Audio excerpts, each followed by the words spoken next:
Hi there, Luke from myVolts here. Good to see you all again. I wanted to talk to you a little bit about the Silent Alchemist, but what I also wanted to talk to you about was like how to operate without the Silent Alchemist. Now, the Silent Alchemist is a great way to provide power for devices if they're USB or even if they're DC. We have possibilities of powering them with things like step up and ripcord. But what I want to talk to you about is 5 different ways you can reduce the buzz and hum and noise generally in your setup without using the Silent Alchemist, because I think it's important. We've all got a grounding in that sort of thing. So I guess the best place to start is if we go back to the olden days when I was young and say that, you know, a lot more things used to be powered by batteries. Even if you think about it, I know when my father was operating his studio, he was a potter, and when he was operating his studio back in the 1950s, he didn't even have electricity. So a lot of things, batteries was the only option.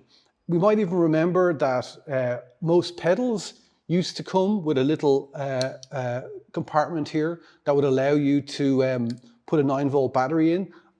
The batteries would have been there before DC power, and that's why all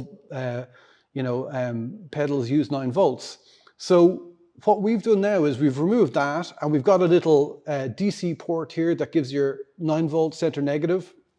If you think about it, that's a way to connect a number of devices, but often we're sharing the source of that power, which causes a problem called ground loops when you also connect those devices via audio connections. So just even the signaling connections and the audio connections between the synths or pedals to the mixers that you're using, all those connections combined with the power connections, which are 2 separate electrical circuits, what happens is you get something called a ground loop, and it's a sort of bleeding of information between the 2 electrical circuits which are operating. Now you can remove them by giving everything its own power supply.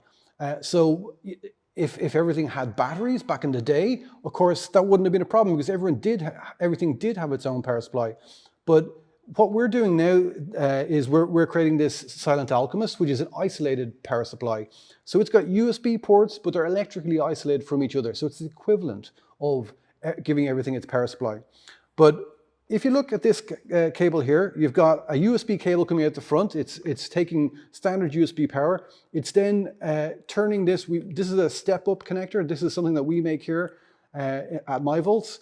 And it converts the USB power into DC power. So it goes from the 5-volt to 9-volt center negative. It plugs into the side of the pedal, and then you've got the powered pedal just from a USB cable. You can also do that with an iPhone charger, like a wall hub, whatever it is you use to power your normal USB things, also works with this little USB-C connector. So it's a great way if you're on the fly, you're trying to power a pedal or something like that. It's a great solution for that. But what I wanted to show you today was that, while you can do that with the isolated hub, you could also, as I said, you could also get a standard power bank, such as this one. Here's a 65-watt power bank. And again, we've got, you can see there's a green light there showing the step up is powered, and the unit, you can see the red lights on it. So that's a USB power solution for our pedal.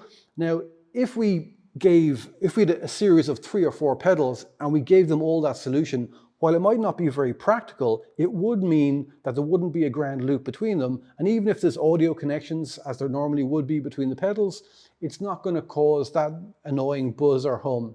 So, I mean, in terms of what I want to do today is give you 5 good tips on, without the Silent Alchemist, using your synth gear that you probably have already to reduce the buzz and noise and ground loops within your system.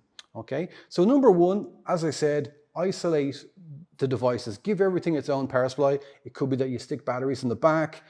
Here's a little recorder. These come with a little compartment in the back there for your 1.5-volt batteries. But again, there's a reason for that. People enjoyed the portability of batteries, but they also felt that you could get a quieter system, because it's often just one device in a system that requires its own power supply to reduce the noise. Often the recorder, but it can vary. It could be a pedal or a synth that just has that little bit of leakiness between the power and the audio circuit, both of which are electrical circuits, as you know. So that's point number one. You can isolate the power supplies. Number two is that you can add GLIs, what we call GLIs, ground loop isolators, into your setup. So you can buy these little things which isolate the ground on a connection. So what you could do is you might have any normal synth, which has an output, and you can plug the output of that synth into one side of it, and then you plug that in there, and then you take another cable from there and you go into the back of your mixer, for example. Now you will find that that does a great job on the audio side. Now, we would rather solve all these problems on the power side, but if you want to do it on the audio side, this is a nice simple way of doing it. One way that we found was, we enjoyed doing this so much and found it so useful, that when we created our myVolts mixer, what we did was we put a ground loop isolator in the output of this mixer. So this is a nice simple passive mixer. It's got 5 inputs and it's got 1 output, but on the output on both left and right channels, it has a ground loop isolator installed, and that allows it to just take that little bit of noise out that might, if you've got maybe a couple of pocket operators and Volcas, it just reduces that noise level a little bit and is a nice little neat solution. So that's another thing. So that's the second one. The third seems like quite an obvious thing, but something that I find very important. I would say half the time when I initially set things up and I have a look around the table and I've got a little bit of noise, the thing that I've missed out on is making sure that all your cables are correctly plugged in, right? And so, I mean, when we were making candy cords, for example, we made sure that they had a good solid click. When you can actually feel that the good connection, remembering that, like, a lot of times stereo connection, so you're getting a number of sort of little metal connectors that have to line up. So if that doesn't go in properly, you're getting a bit of buzz or hum. Just being in the habit of always checking all your connections and making sure they're all plugged in, I think is very good practice. Number 4 then is something that you should also consider, which is making sure that you're using the right cables for your setup. Now, there's lots of different ways of, lots of different cables you can use and lots of different ways of setting your connection between your mixer or recorder to your synths. But what we found is that we tend to be in, sort of low-end jam mode, but we still get a decent recording. And in that setup, we just want unbalanced cables. But what you can do if you want to move up, in the world and reduce noise levels, using a balanced cable will get you a better sort of noise-free connection. Another thing that we would suggest if you're having particular problems is maybe don't use coiled cables if you're trying to reduce the noise. I mean, we usually have a straight alternative. And there's no doubt that if you have noise in your setup, it will exaggerate. It's a bit like, when you add gain on on your mixer, that's going to exaggerate any noise that's there. Same way with a coiled cable, acts as a bit of an antenna. So that's another thing just to keep an eye on and maybe try and reduce if you can.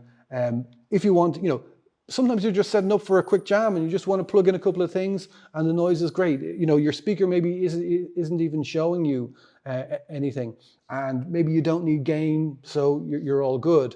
But I think just thinking about what suits you best is a good idea. The last thing I would say to you is number 5 is I would think about AC power close to your system. So let's say, for example, I have this little power setup here. Okay, so there's 3 things plugged in. So this is AC power coming in. Any power coming from the wall is AC power. And then what we know is a power supply converts that AC power to DC. So when you do that, you get nice, clean DC power for your devices. But this AC power has a permanent, 50, 60 kilohertz hum within the sound of it. And even if you get a cable and you run it past that, even running a cable over that connection will give you a little, it might well pick up a little bit of that hum. So one thing that we always do is we try and keep like AC power away from our setup, and that reduces the number of possible noise contributors and means that you've probably got like a quiet setup. So I hope you found that useful. Like I said, it's great if you have the money to power everything with an isolated USB power hub, but I know it's not for everyone's budget.